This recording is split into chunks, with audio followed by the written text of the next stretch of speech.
ভারত ও Myanmar থেকে চাল আমদানির পরও খুচরা বাজারে কোনো প্রভাব পড়েনি। বাজারে এখনো সব ধরনের চাল বিক্রি হচ্ছে চড়া দামে। ফলে বিপাকে নিম্ন মধ্যবিত্ত আয়ের মানুষ। শুধু আমদানি নয়, আমদানিকৃত চাল ভোক্তা পর্যায়ে পৌঁছানোর পাশাপাশি বাজার নিয়ন্ত্রণে নিয়মিত মনিটরিংয়ের দাবি ভোক্তা ও খুচরা ব্যবসায়ীদের। কুষ্টিয়া থেকে মাহতাব উদ্দিন লালন, দিনাজপুর থেকে ফখরুল হাসান পলাশের পাঠানো তথ্য ও চিত্রে ডেস্ক রিপোর্ট। বাজার নিয়ন্ত্রণে সম্প্রতি মায়ানমার ও ভারত থেকে আমদানি করা হয় 1 লাখ টন চাল। তবে এর কোনো প্রভাব পড়েনি খুচরা বাজারে, অপরিবর্তিত রয়েছে দাম।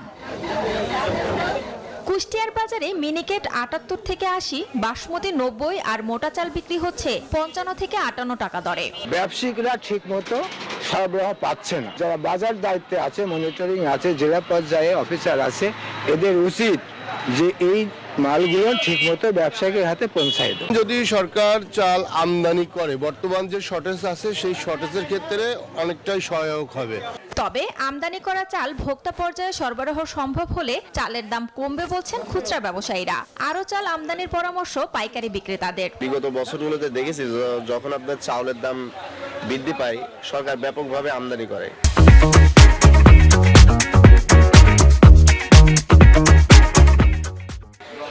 এখন আমরা সেভাবে ব্যাপকভাবে আমদানি দেখতেছি না। ইন্ডিয়ান চাউল আমরা পাচ্ছি ডিলারের মাধ্যমে, কিছু কিছু আমরা পাচ্ছি আর কি। চালের দাম 1-2 সপ্তাহ আগেও যেমন ছিল ঠিক তেমনই আছে।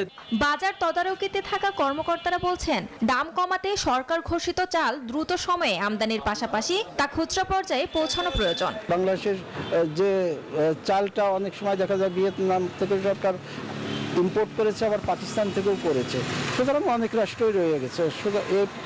এই ক্ষেত্রে বাজারে গুরুত্ব প্রভাবটা সৃষ্টির কোনো সুযোগ নেই। এদিকে দিনাজপুরের পাইকারি ও খুচরা বাজারে বেড়ে যাওয়া চালের দাম অপরিবর্তিত রয়েছে। বর্তমান বাজারে স্বর্ণা জাতের চাল 50 কেজির বস্তায় বিক্রি হচ্ছে 2400 থেকে 2700 টাকায়। মিনিকেট 3800 থেকে 4000 টাকা ও 29 বিক্রি হচ্ছে 3100 থেকে 3200 টাকায়। মোটা জাতের চালগুলো কমে আসছে, কিন্তু 28 বা মিনিকেট নাজিশাল জাতের চাল আগে যে দামটা উঠেছিল ওই দামটাতেই আছে। এই চড়া দামে চাল কিনতে হিমশিম খেতে হচ্ছে ভোক্তাদের। 10 টাকা কেজিতে বেশি হয়েছে, কমছে মাত্র 2 টাকা।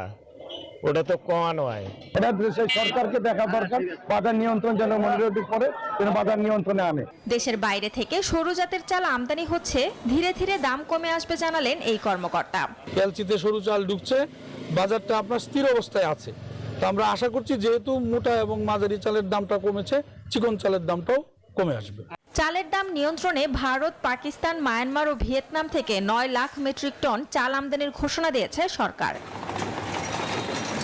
Desk report, news 24।